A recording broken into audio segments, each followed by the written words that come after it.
পৃথিবীতে মানুষের বড্ড অভাব। এগুলো খালি চোখে আপনারা যা দেখেন এগুলো মানুষ না, এগুলো জনসংখ্যা। মানুষের মতো মানুষ হওয়া খুব দরকার। কোরআন এসেছে আমাদেরকে মানুষের মতো মানুষ বানাতে।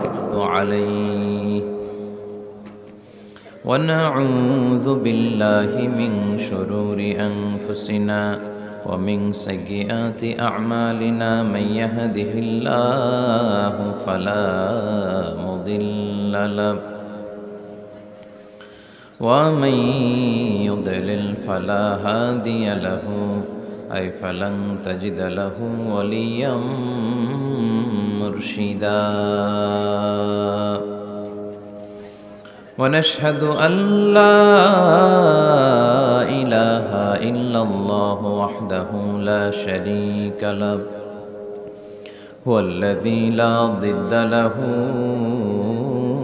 ولا ند له لا مثل له ولا مثيل له لا وزير له ولا كفيل له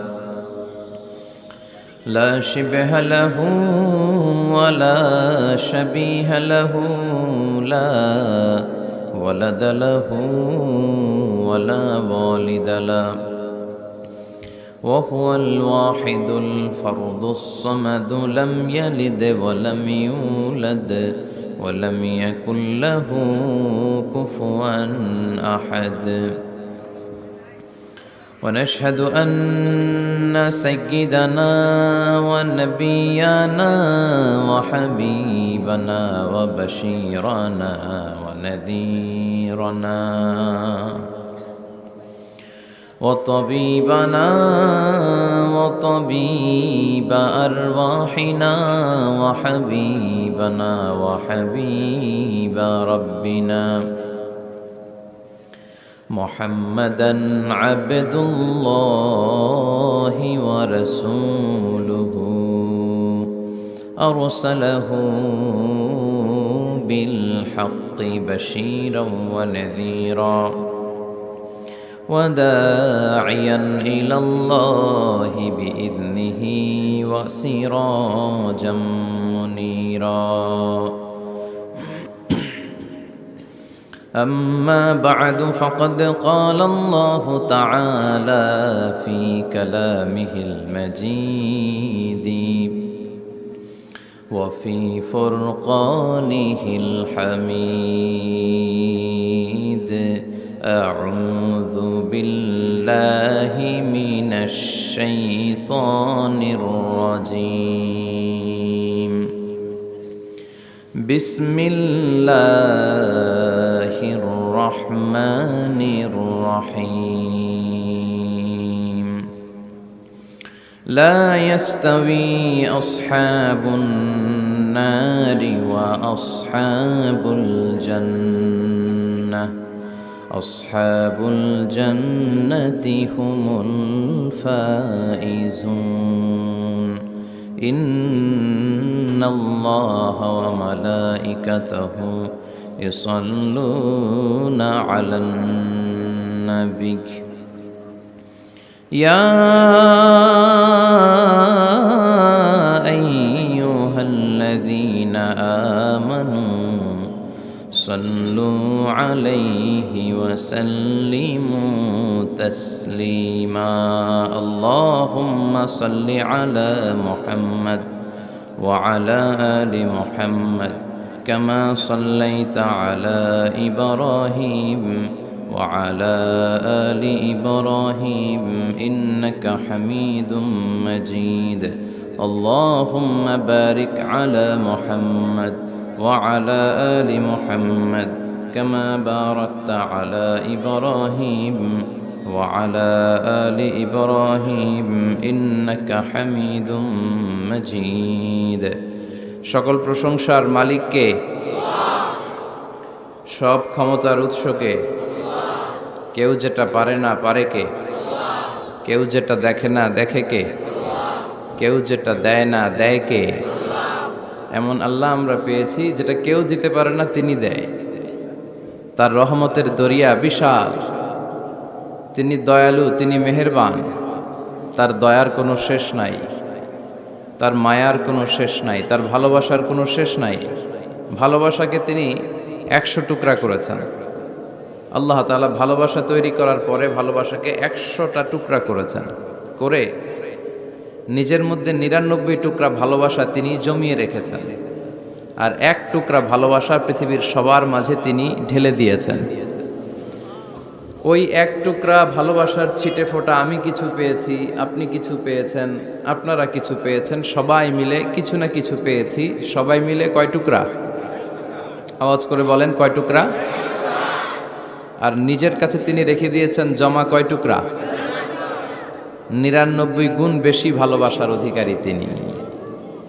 তারপরও দেখবেন আমাদের মাঝেও কত ভালোবাসার উদাহরণ দেখা যায় বিশ্বব্যাপী, গোটা পৃথিবীব্যাপী। ভালোবাসার উপন্যাসের কোনো শেষ নেই। ভালোবাসা নিয়ে নির্মিত রচিত মুভি, ফিল্মের কোনো শেষ নেই।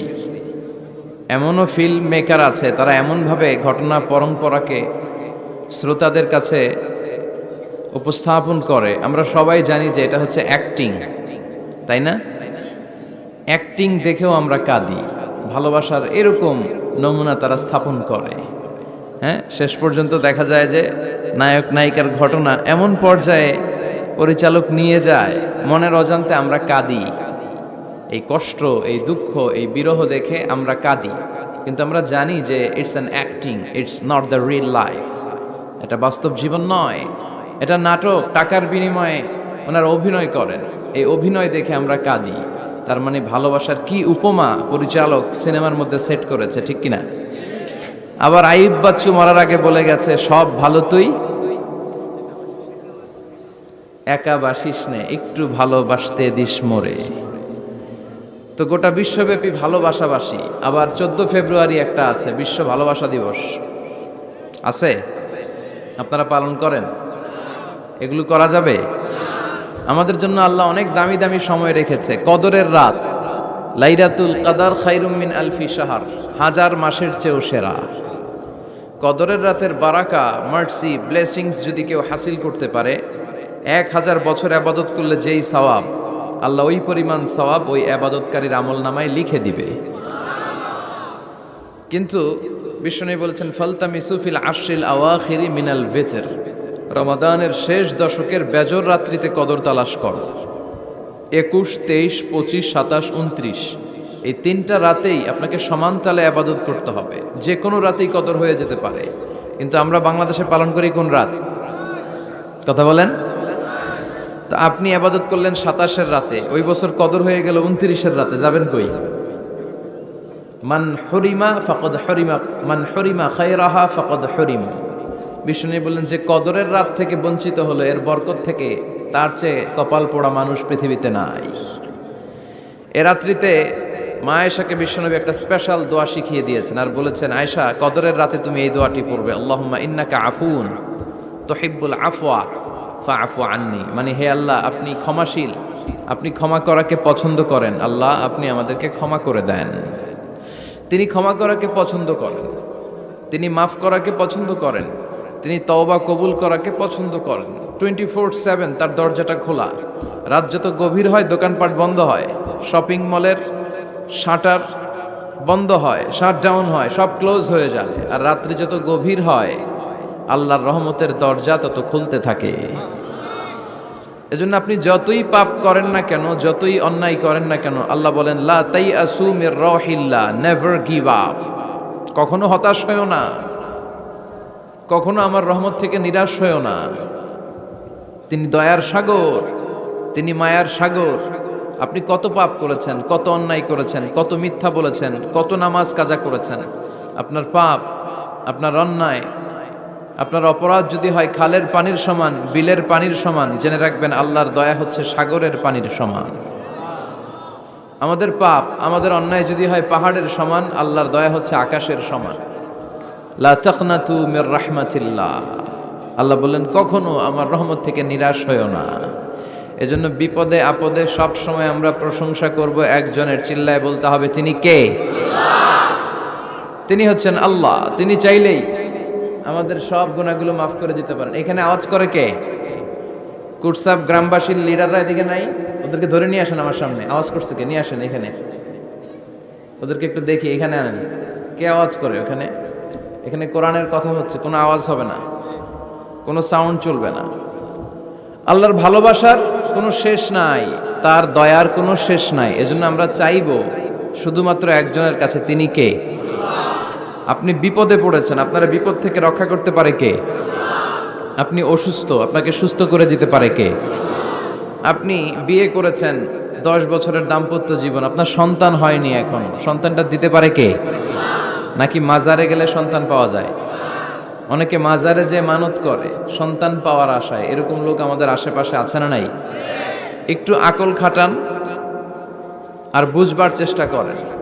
মাজারে গেলে যদি সন্তান হতো, তাহলে গরুর যে বাচ্চা হয়, ছাগলের যে বাচ্চা হয়, ছাগল কোন মাজারে যায়? গরুর যে বাচ্চা হইলো, গরু কোন মাজারে যে বাচ্চা পেল? কথা বুঝতে পেরেছেন? তার মানে কোনো মাজার থেকে সন্তান পাওয়া যায় না, কোনো বাবার দরবারে গেলে সন্তান পাওয়া যায় না। কেউ কাউরে কিছু করে দিতে পারে না, করে দিতে পারে একজন, তিনি কে? সব সময় সে আল্লাহর প্রশংসা করার দরকার আছে না নাই? কম কম না বেশি বেশি? আল্লাহর প্রশংসা করতে হবে বেশি বেশি। বিশ্বনবী ঈসা ইসলাম মসজিদে নববীতে একটা হাদিসের বঙ্গানুবাদ শোনাই আপনাদেরকে। তিনি মসজিদে নববীতে নামাজ শুরু করেছেন আল্লাহু আকবার বলে। বিশ্বনবীর মসজিদে নববীর জামাতের পদ্ধতি ছিল, সেখানে আমরা যেমনি আমাদের মসজিদে শুধু পুরুষরা যাই, ওনার মসজিদে শুধু পুরুষরা যেতেন না, নারীরাও যেত। সুবহানাল্লাহ পড়েন। হিজরা, হিজরা চিনেন? ডাক্তারি ভাষায় এদেরকে বলে হার্মোফ্রোডাইট।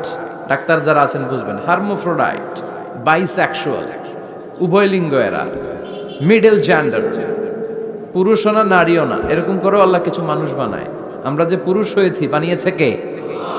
আমাদের বোন, আমাদের মা, ওদেরকে নারী বানিয়েছে কে? আবার আমাদের অনেকের সন্তান পুরুষও হয় না, নারীও হয় না, মাঝামাঝি আরেকটা জেন্ডারের হয়, বাইসেক্সুয়াল বলে, শিমেল, হিজরা। ওদেরকে হিজরা করে বানালো কে? আপনি আর আমি হিজরা হইতে পারতাম না? পারতাম। আমার বোন, আমার মা, ওরা হিজরা হতে পারতো না? পারতো। সবার পরীক্ষা, আমরা ছেলে হয়েছি, আল্লাহ আমাদেরকে ছেলে বানিয়ে পরীক্ষা করছেন। যারা নারী হিসেবে দুনিয়ায় এসেছে, আল্লাহ তাদেরকে নারী বানিয়ে পরীক্ষা করছে। যারা হিজরা হয়ে পৃথিবীতে এসেছে, তারা হিজরা, আল্লাহ তাদেরকে হিজরা বানিয়ে পরীক্ষা করছে। পুরো পৃথিবীটাই পরীক্ষা। এজন্য হিজরা দেখলে হাসাহাসি করবেন না। অনেকে হিজরা দেখলে হাসাহাসি করে, ওদেরকে সামাজিক মর্যাদা দিতে চায় না। এক লোকের ধরেন 2 ছেলে 2 মেয়ে, আরেকটা হয়েছে হিজরা, তো বাসায় মেহমান আসলে ওই 2 ছেলে আর 2 মেয়েকে নিয়ে পরিচয় করায় মেহমানদের সাথে। হিজরাটা রেখে তুই আসিস না, তুই ঘরে থাক। এভাবে সে ফ্যামিলির একেবারে কর্নারে অবস্থান করে। ফলে সে আমাদের সমাজে থাকতে চায় না। সে খুঁজতে চায় যে আমার মতো এরকম সমাজে আর কে আছে দেখি। খুঁজে খুঁজে তার একটা সংঘবদ্ধ চক্র হয়ে যায়। তখনই তারা জীবিকার তাগিদে রাস্তায় নেমে পড়ে। আর হিংস্র প্রাণীর মতো শুক্রবারে জামাইয়ের গাড়ি যদি দেখে, বরের গাড়ি, ওইটা আটকায়। রাস্তাঘাটে ট্রাকের ড্রাইভার থেকে টাকা তোলে, প্রাইভেট কার যারা চালায়, গাড়ি চালায়, ওদের থেকে টাকা তোলে না? এর কারণ এদেরকে আমরা সামাজিকভাবে সম্মান দিতে শিখি নাই। পৃথিবীর অনেক দেশে আমি ঘুরেছি, ওখানে দেখেছি হিজড়াদেরকে সামাজিকভাবে অনেক বেশি রেসপেক্ট করা হয়, যাতে ওরা নিজেদেরকে কর্নার ম্যান না ভাবে যে আমরা এক পাশের মানুষ। না, তারাও মেইন স্ট্রিমের, মূল স্রোতের মানুষ। তাদেরকে বিভিন্ন কাজে সুযোগ করে দেওয়া উচিত। পৃথিবীর অনেক জায়গায় আমি অনেক শপিং মলে শপিং করতে যেয়ে দেখেছি যে শপিং মলের সুপার শপের যারা স্টাফ আছে তারা হিজড়া। বাংলাদেশে একটা সিদ্ধান্ত হয়েছিল যে ট্রাফিক সিগন্যালের এইখানে হিজড়াদেরকে কাজে লাগাবে, কারণ হিজড়াদেরকে মানুষ যে কারণেই হোক একটু ভয় পায়, সিগন্যাল আর অমান্য করবে না। তারপর ওদেরকে ভোটাধিকার নিয়েও 2004 সালে খুব সম্ভব একটা আন্দোলন হয়েছিল, তো সেটাও এরকম বাস্তবায়ন হয় না। এজন্য হিজড়াদেরকে নিয়ে মা বাবারা বিপাকে পড়েন।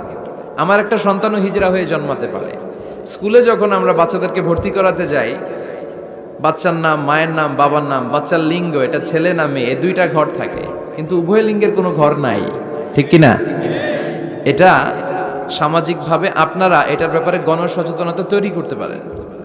এখানে কেউ চেয়ারম্যান আছে কিনা আজকে জানি না, তিনি হচ্ছেন এলাকার leader, member of the parliament. যারা আপনারা যারা নেতা শ্রেণীর আছেন, তারা হিজড়াদেরকে খুঁজে তাদেরকে নিয়ে একটা সোসাইটি করতে পারেন, যে তাদেরকে কাজের ব্যবস্থা করা হোক, তাদেরকে সুশিক্ষায় শিক্ষিত করা হোক, তাদের মেধাটাও দেশ গঠনের কাজে লাগানো হোক, ঠিক কিনা?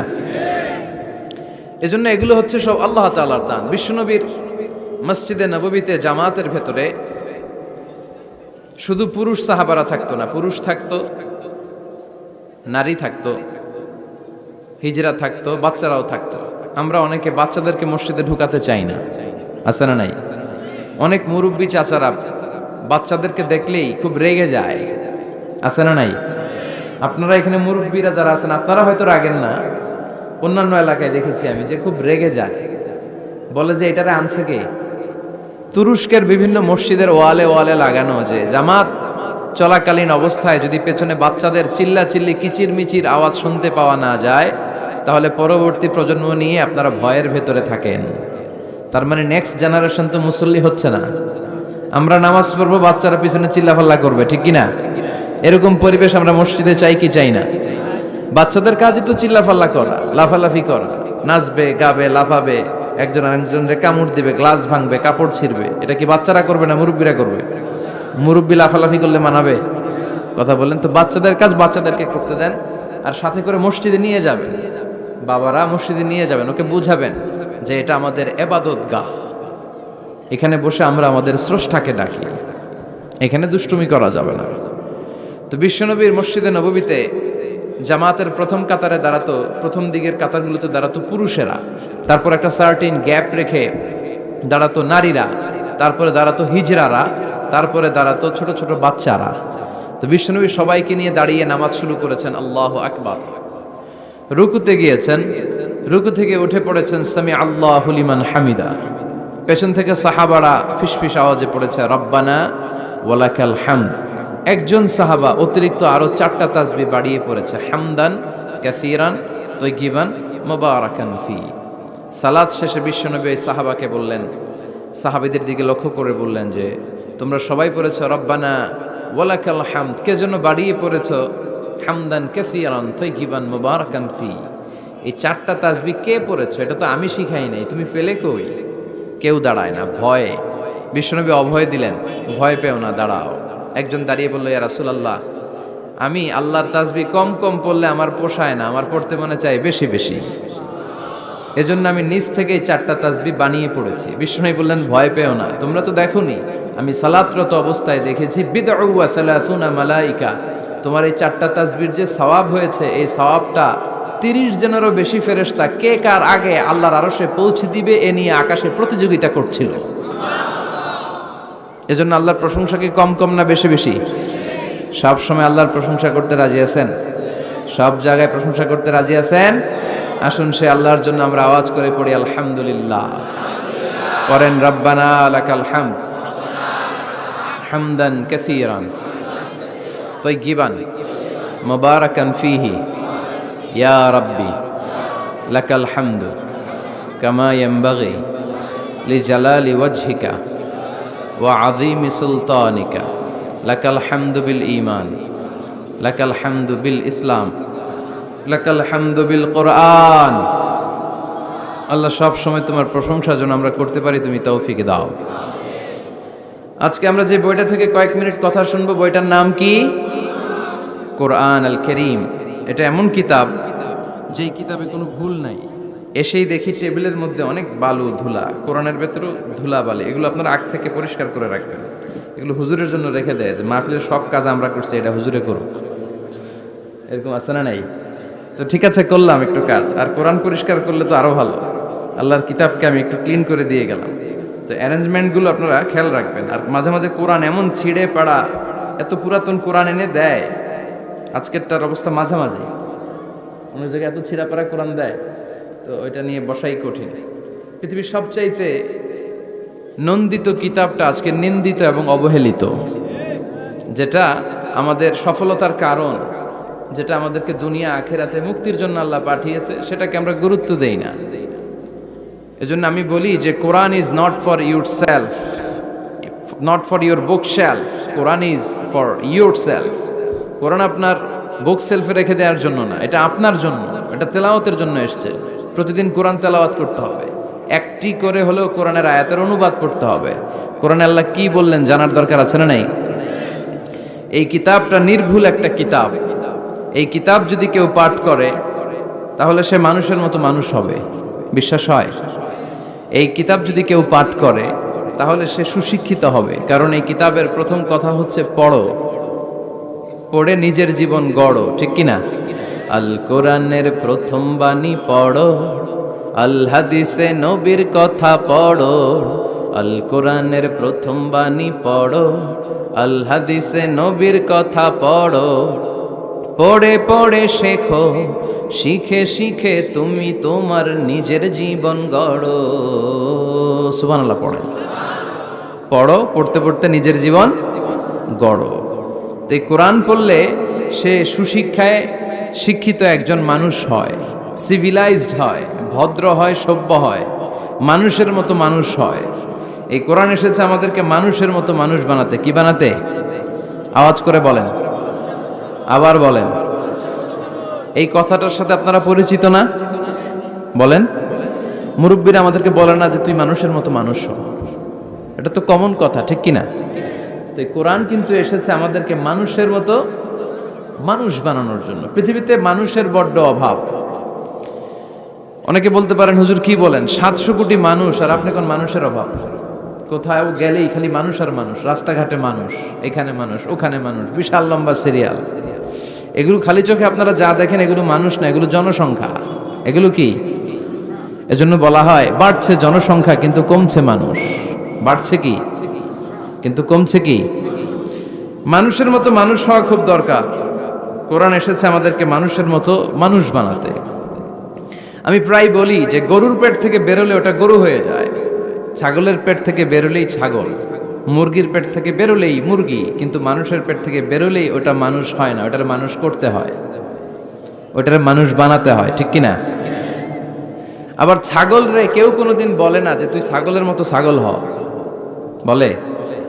গরুরে কেউ কোনোদিন বলছে তুই গরুর মতো গরু হ? আপনাদের এলাকায় গরু টরু তো নাই না, এজন্য বুঝতে অনেক কষ্ট হচ্ছে মনে হয়। আছে গরু? গরু পালেন না আপনারা? পালেন পালেন? তা আপনার গরুরে কোনোদিন বলছিলেন যে তুই গরুর মতো গরু হইস? ছাগলের কেউ কোনোদিন বলে না তুই ছাগলের মতো ছাগল হ, কিন্তু মানুষকে বলা হয় তুই মানুষের মতো মানুষ হ। কারণ মানুষের মতো মানুষের বড় অভাব।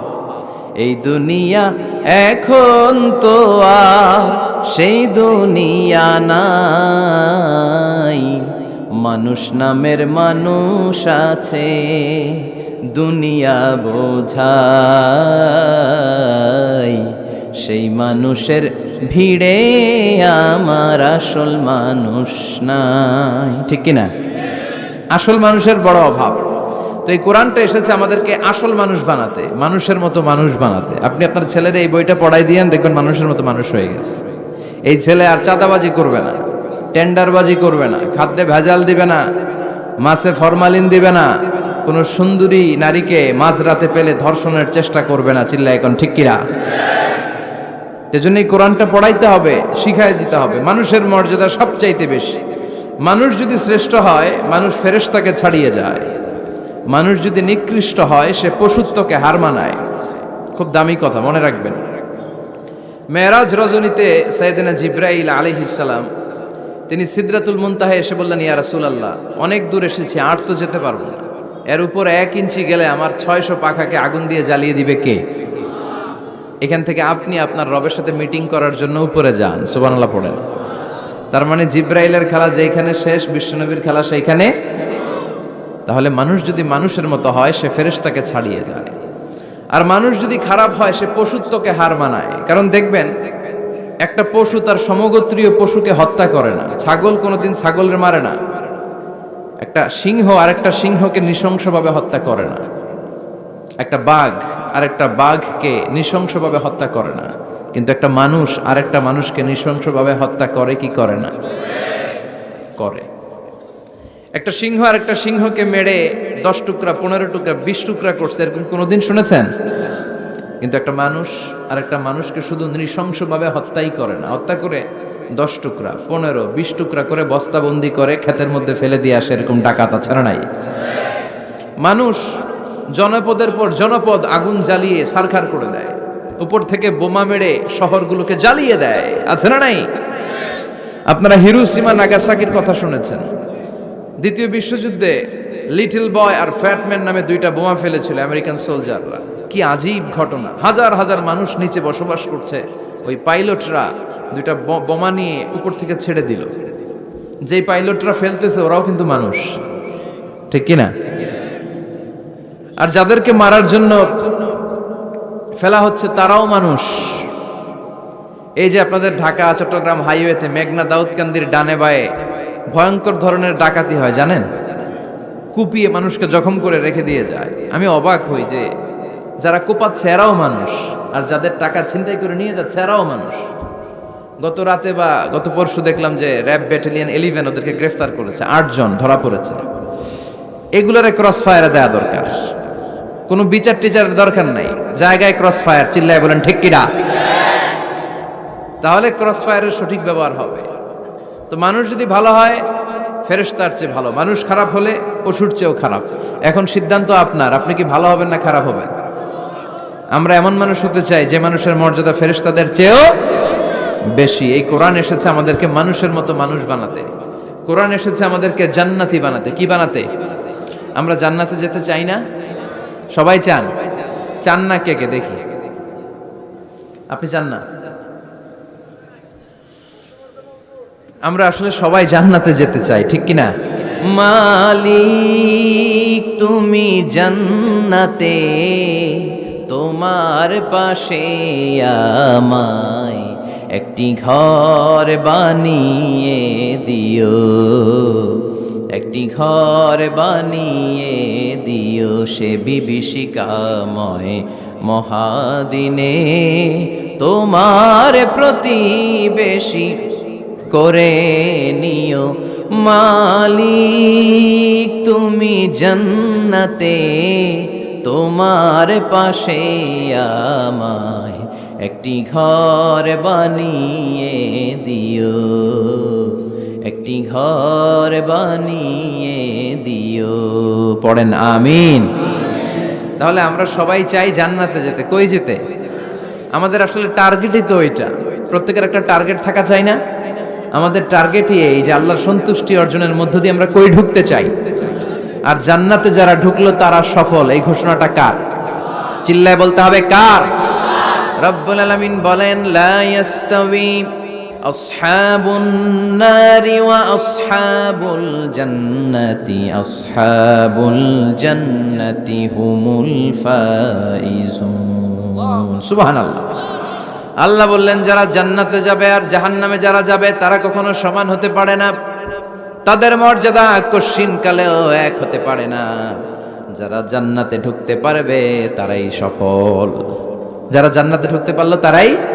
ফামান যুহজিহা আনিন নারি ওয়া উদখিলাল জান্নাতা ফাকাদ ফাজ ওয়া মাল হায়াতুদ দুনিয়া ইল্লা মাতাউল গুরুর। আল্লাহ বললেন যারা জাহান্নাম থেকে মুক্তি পেল, জান্নাতের সার্টিফিকেট পেল, তারাই হলো সফল, ঠিক কি না? এটাই তো সফলতার মানদণ্ড হওয়া উচিত। আমি জাহান্নাম থেকে মুক্তির ঘোষণা পেলাম, আমি চিরস্থায়ী শান্তির জায়গা জান্নাতে ঢুকার অনুমতিপত্র পেলাম, আর কিছু লাগে? কথা কন। আমরা সবাই কই যেতে চাই? আল্লাহ বলেন the people of paradise and the people of hellfire never be equal. The people of paradise gained the ultimate success in life. যারা জান্নাতে যাওয়ার অনুমতি পেল তারাই সফল। আমরা সেই সফল মানুষ হতে চাই, ঠিক কিনা? আমরা সবাই জান্নাতে যেতে চাই। আসলেই চান তো?